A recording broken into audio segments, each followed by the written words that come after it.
Voilà, donc seule bonne nouvelle, le nombre de cas continue sa chute en Chine. Charles Pellegrin, on vous retrouve en direct de Pékin. La Chine ne baisse pas la garde malgré tout, mais certaines restrictions sont levées.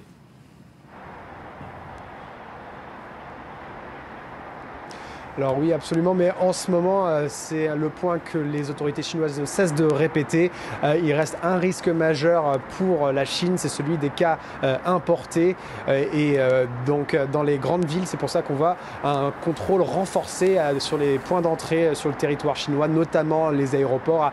Ici à Pékin, les autorités ont annoncé une quarantaine obligatoire pour toute personne arrivant de l'étranger dans la capitale. Une quarantaine qui aura lieu non pas à domicile ou dans un hôtel du choix du passager, mais dans des centres dédiés, spécialisés dans la quarantaine et à leurs propres frais. Et en plus de cela, toute personne qui mentirait sur son état de santé pourrait être punie par 3 années de prison. Alors l'idée, c'est de vraiment décourager tout voyage non essentiel vers la Chine. Mais oui, dans le reste du pays, l'épidémie est plus ou moins en train de rentrer dans l'ordre et sous contrôle, notamment avec des chiffres à Wuhan qui inspirent l'optimisme. Seulement 4 nouveaux cas dans le berceau de l'épidémie, et dans la province du Hubei, certaines restrictions qui commencent à être levées avec des travailleurs de la province qui auront le droit de quitter cette province pour se rendre sur leur lieu de travail dans le reste du pays. Cela en fonction de leur état de santé et en fonction de la région, de la zone dans laquelle ils résident. En plus de cela, oui, d'autres restrictions qui commencent à être levées avec les écoles qui rouvrent dans les provinces du Guizhou et du Xinjiang aussi. Charles, bon, on est encore loin de la sortie de crise, mais la Chine parle déjà de l'impact économique. Les premiers indicateurs ce matin montrent une chute historique, notamment pour la production industrielle en ce début d'année.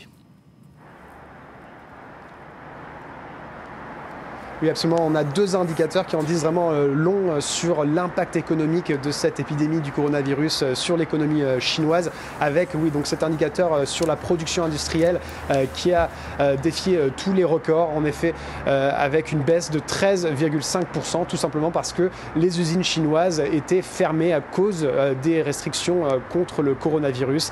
Ce chiffre, c'est une première dans l'historique de cet indicateur, et par rapport aux estimations qui étaient publiées avant ce lundi, eh bien, c'est vraiment une grosse différence. Et ces estimations étaient à peu près une contraction de 4%.